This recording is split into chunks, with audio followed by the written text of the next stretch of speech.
Bonsoir et merci de nous ouvrir vos portes pour passer un temps de louange et d'étude de la Bible ensemble. On s'installe confortablement. Bon sabbat chez vous, saison 6 commence maintenant.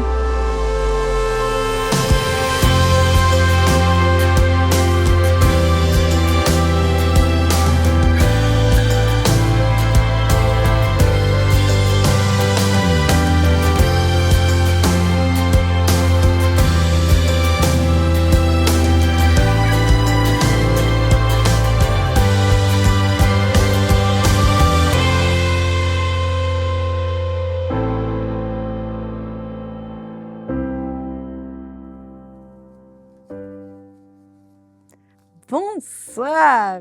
Dites-moi, vous avez la main verte, vous? J'essaie de m'occuper de cette plante. C'est le printemps, le réveil de la nature, tout fleurit petit à petit. Ça me donne envie de prendre soin de la plante du studio. Et puis, ce faisant, je me suis dit que le sabbat, c'est le jour du jardinage de Dieu. Il prend soin de nous, ses créatures, d'une manière spéciale en ce jour. C'est l'occasion pour lui d'enlever les mauvaises herbes qui ont poussé en nous durant la semaine et nous arrosent de son Saint-Esprit. Alors, laissons-le faire de nous de belles fleurs de son jardin céleste. Et ça commence maintenant.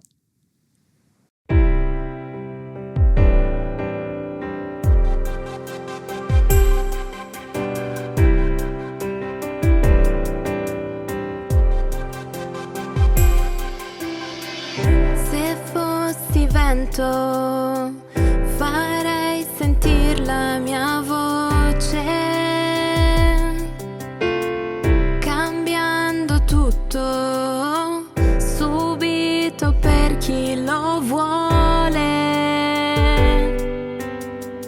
Ma sei diverso, per me vai a controvento.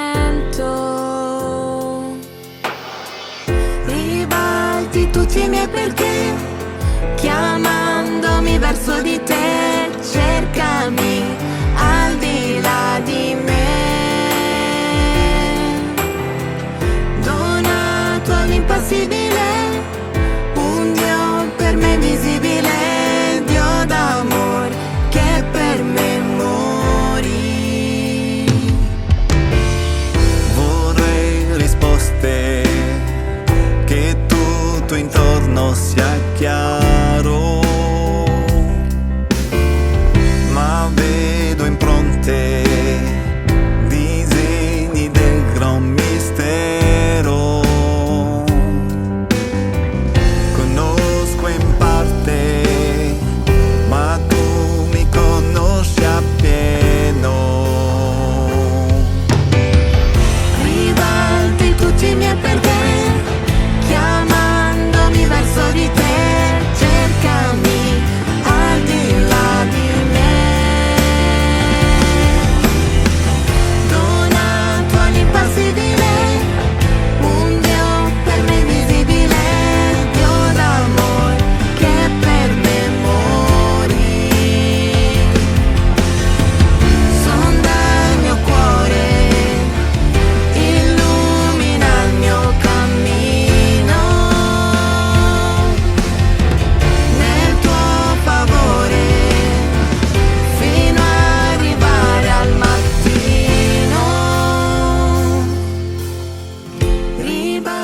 Tutti i miei perché, chiamandomi verso di te, cercami al di là di me.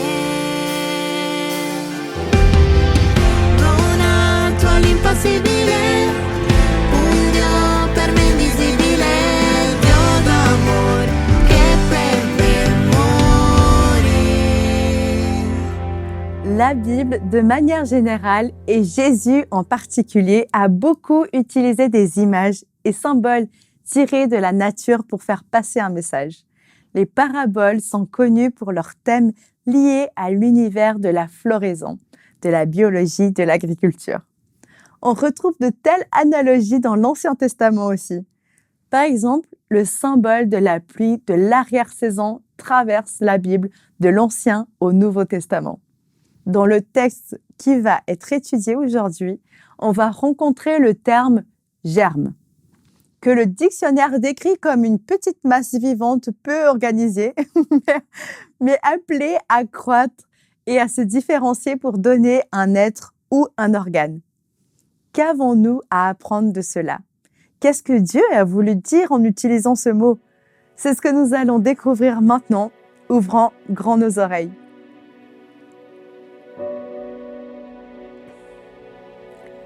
Bonsoir.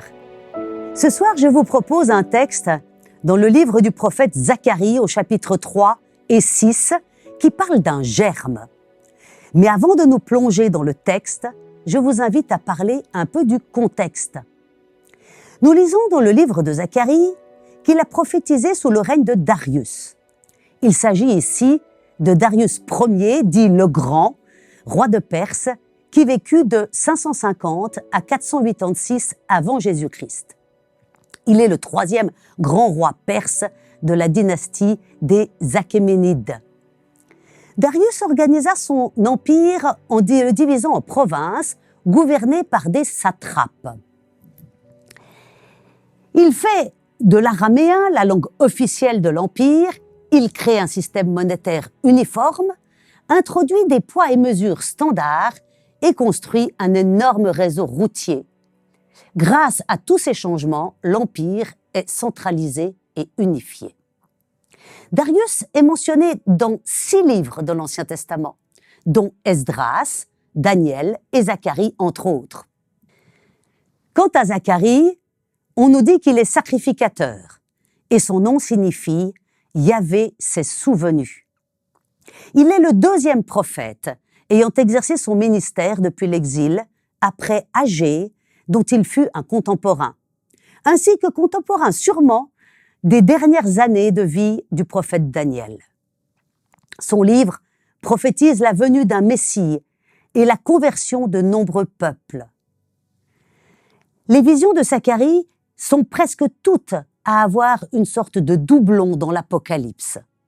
Et d'ailleurs, je vous encourage à lire tout le livre de Zacharie et de le comparer avec les chapitres correspondants du livre de la Révélation. Zacharie est mentionné dans les livres d'Esdras et de Néhémie comme prophétisant à Jérusalem. Ces références mentionnent un certain Iddo, sacrificateur, comme étant le père ou le grand-père de Zacharie, et qui, lui, serait revenu de l'exil de Babylone avec Esdras. C'est aussi Esdras qui mentionne un édit de Darius, suite à la découverte d'un rouleau dans lequel Cyrus ordonnait la construction du temple de Jérusalem et la restitution des objets pris à Babylone par Nebuchadnezzar. L'édit de Darius demande au gouverneur de laisser continuer les travaux de reconstruction du temple initiés avec Esdras. On trouve ça dans le livre d'Esdras au chapitre 6.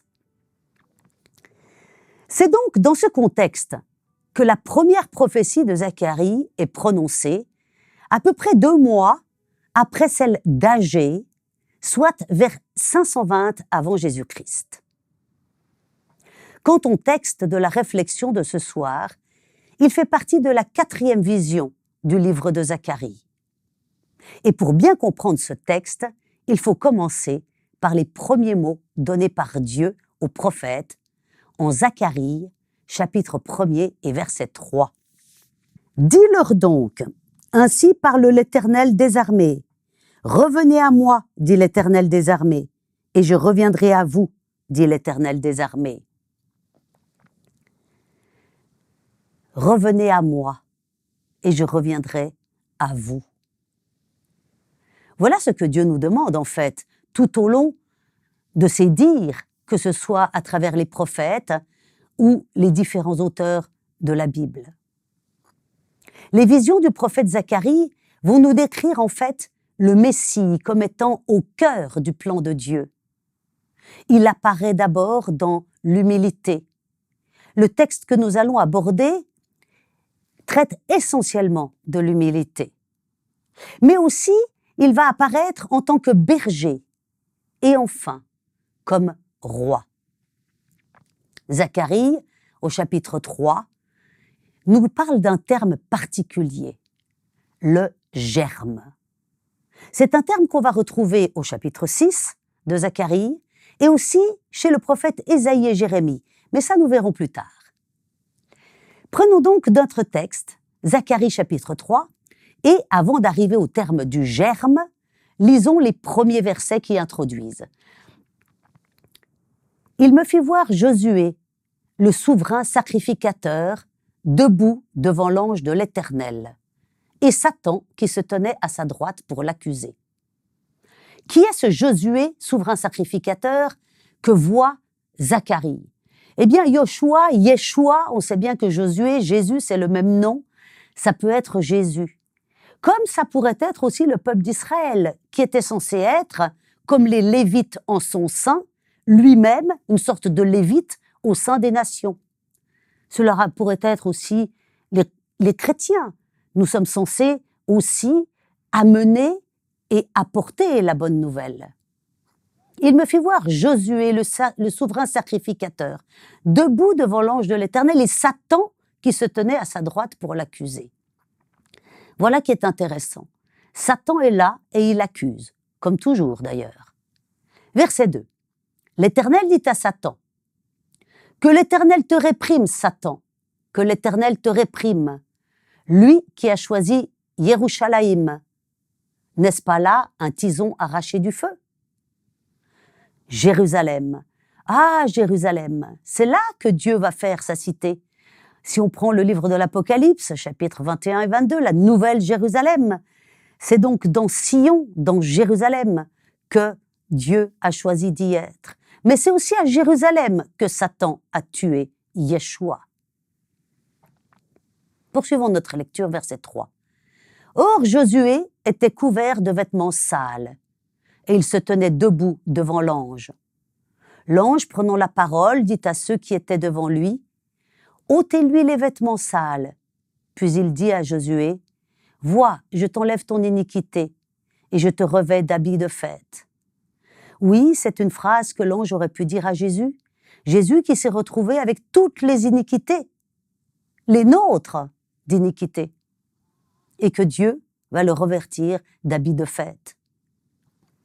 L'ange de l'Éternel, au verset 6, fit à Josué cette déclaration. « Ainsi parle l'Éternel des armées. Si tu marches dans mes voies et si tu observes mes ordres, tu jugeras ma maison et tu garderas mes parvis, et je te donnerai libre accès parmi ceux qui sont ici. » Ce texte peut s'adresser à Jésus, peut s'adresser à nous qui allons co-juger plus tard. C'est ce que nous annonce l'Apocalypse. Et c'est intéressant parce que c'est maintenant, au verset 8, que Zacharie va utiliser un terme particulier que l'on trouve peu de fois dans la Bible pour parler justement de Jésus.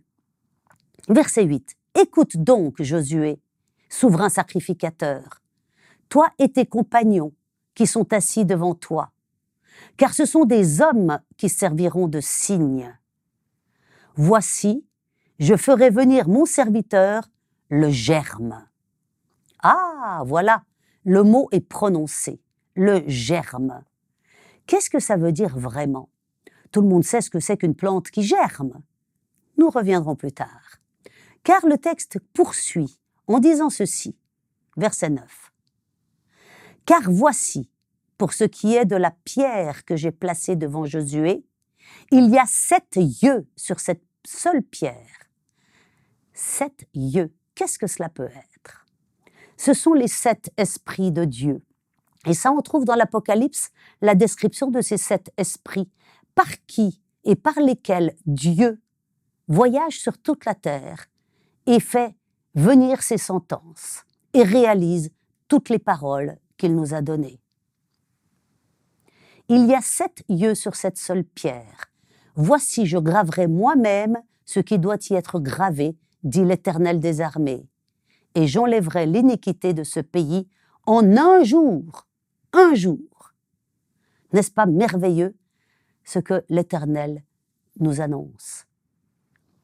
Il sait ce qu'il va graver sur la pierre et en un jour, il va enlever toute l'iniquité de ce pays, notre iniquité.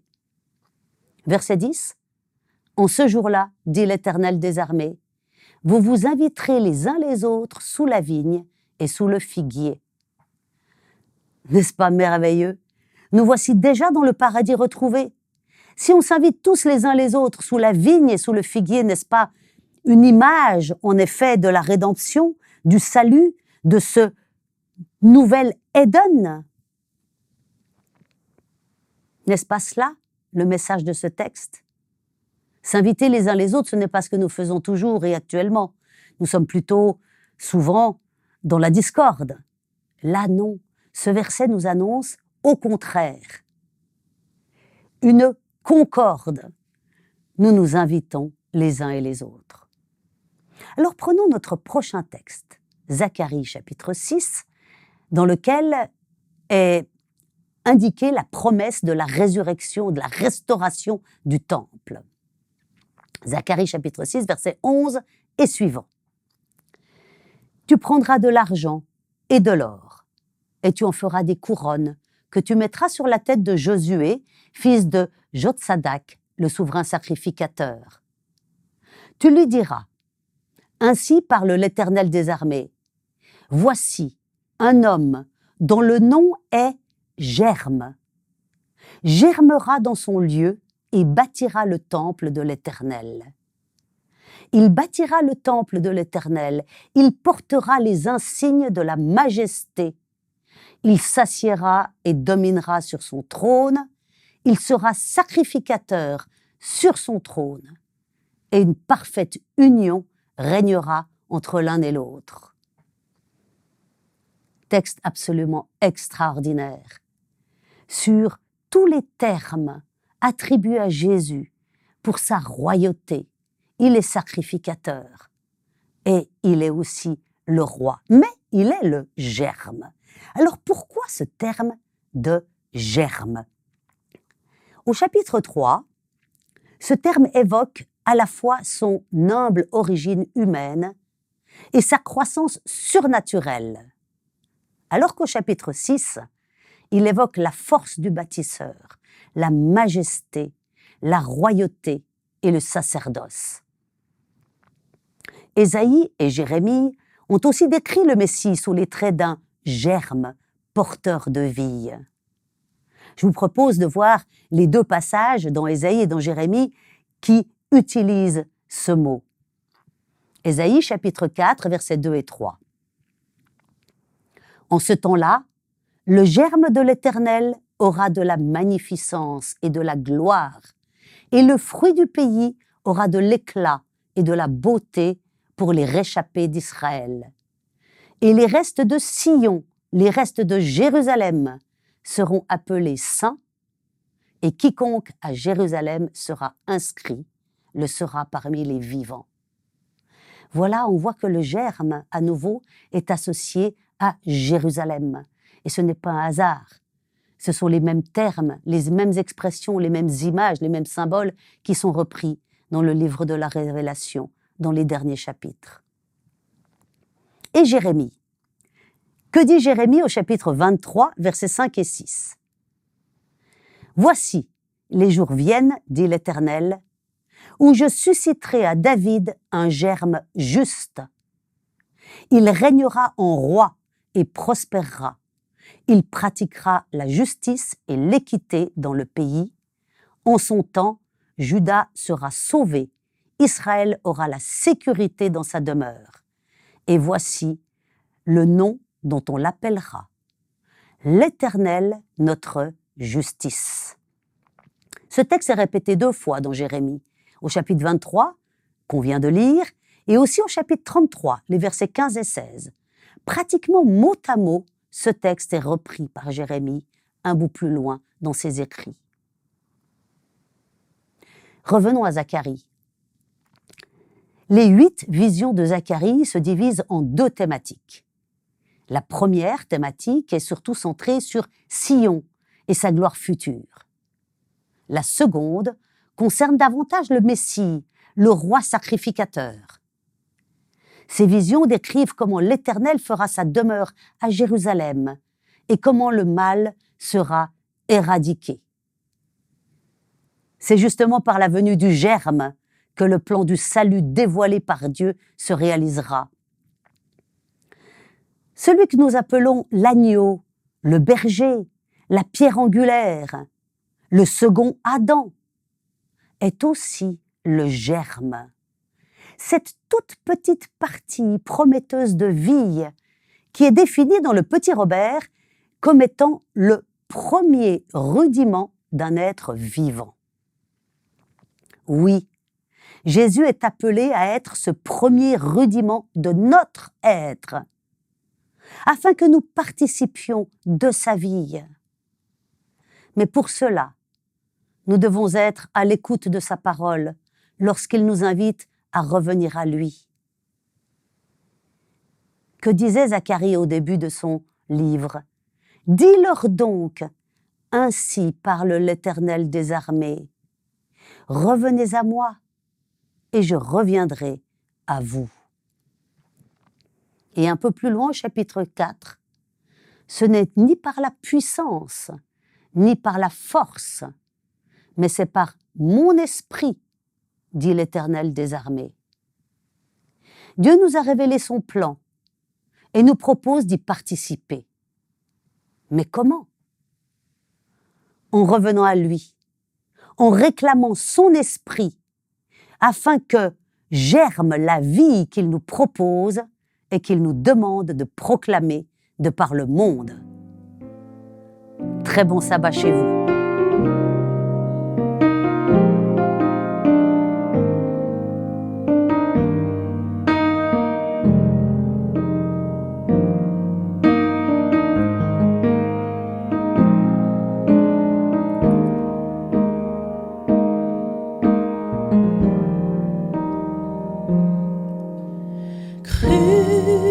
Crucifié, seul abandonné, tu as souffert, méprisé, rejeté, telle une rose foulée par nos pieds. Tu m'as sauvé, tu m'as aimé par-dessus tout.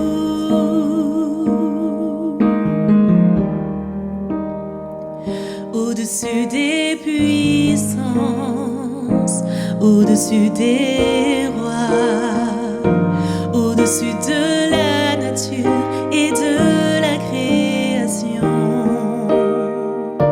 au-dessus de tous les plans des hommes sages. Bien avant le monde, tu existais.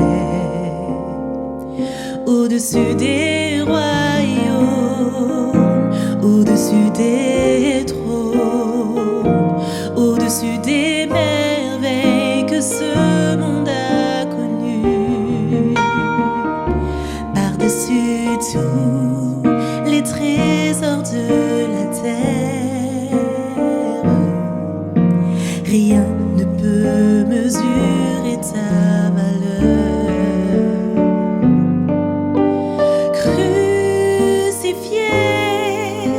Seul abandonné, tu as souffert, méprisé, rejeté, telle une rose foulée par nos pieds.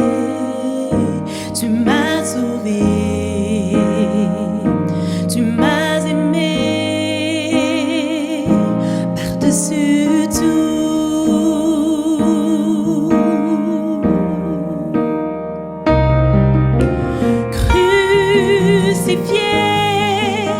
Seul abandonné, tu as souffert, méprisé, rejeté, telle une rose foulée par nos pieds. Tu m'as sauvé, tu m'as aimé par-dessus tout.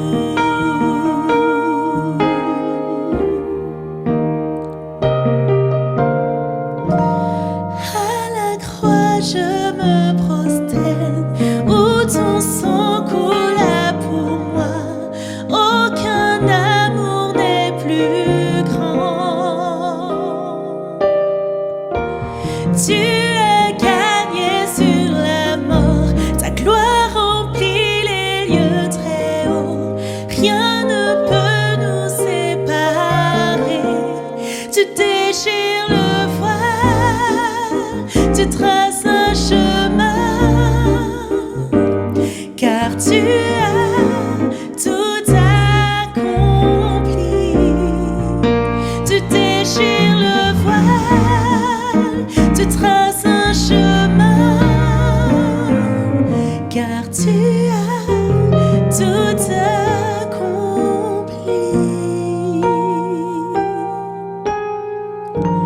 Si tout s'effondrait devant mes yeux, tu resterais là, car je sais que tu m'aimes. Je sais que tu m'aimes. À la croix, je me prosterne, où ton sang coula pour moi. Aucun amour n'est plus grand. Oh. Tu as gagné sur la mort, ta gloire remplit les lieux très hauts. Rien ne peut nous séparer.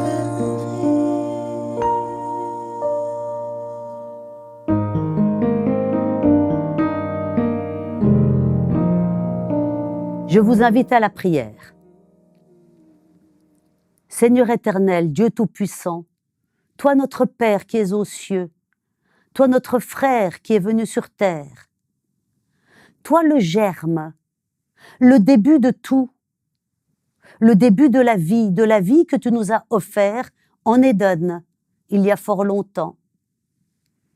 Toi le germe toujours de cette vie que tu nous offres aujourd'hui, ici-bas, maintenant, afin que nous aussi, nous soyons porteurs de fruits, de tes fruits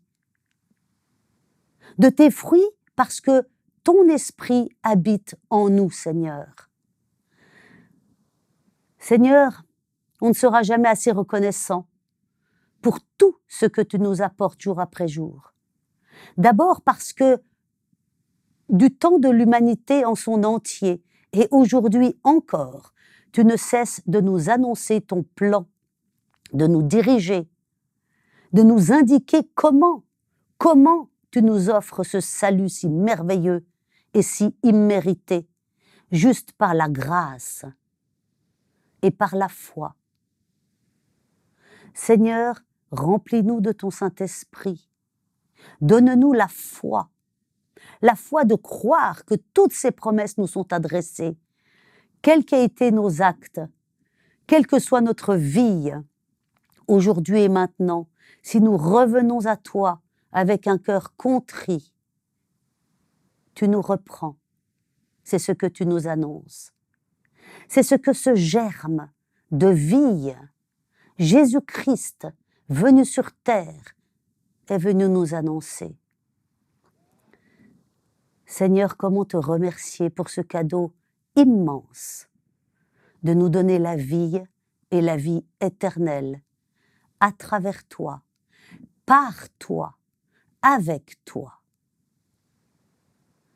Seigneur, aide-nous à comprendre à quel point tu nous aimes, à quel point tu attends à ce que nous te réclamions, nous réclamions ta présence dans nos vies et dans nos cœurs. Oui, Seigneur Jésus, nous réclamons ta présence, ta vie en nous, afin que nous puissions accomplir tes œuvres, grâce à toi, en nous. Seigneur, reviens bientôt selon ta promesse, afin que nous ayons cette joie de pouvoir nous retrouver dans cette nouvelle Jérusalem, ta cité sainte, dans laquelle tu nous accueilles et tu nous prépares une place. Au nom de Jésus-Christ, Amen. Notre émission touche à sa fin, mais Dieu veut continuer à s'occuper de nous durant les heures de sabbat et au-delà. Alors, continuez à vous laisser chouchouter par lui. Lisez votre Bible, chantez, parlez-lui en toute simplicité. Joignez-vous à d'autres chrétiens en allant dans une église ou visionnez une de nos vidéos sur notre chaîne YouTube Espoir Média ou sur adventplay.tv. Mais surtout, prenez un temps de silence pour l'écouter. Bref, je vous souhaite vraiment un bon sabbat chez vous.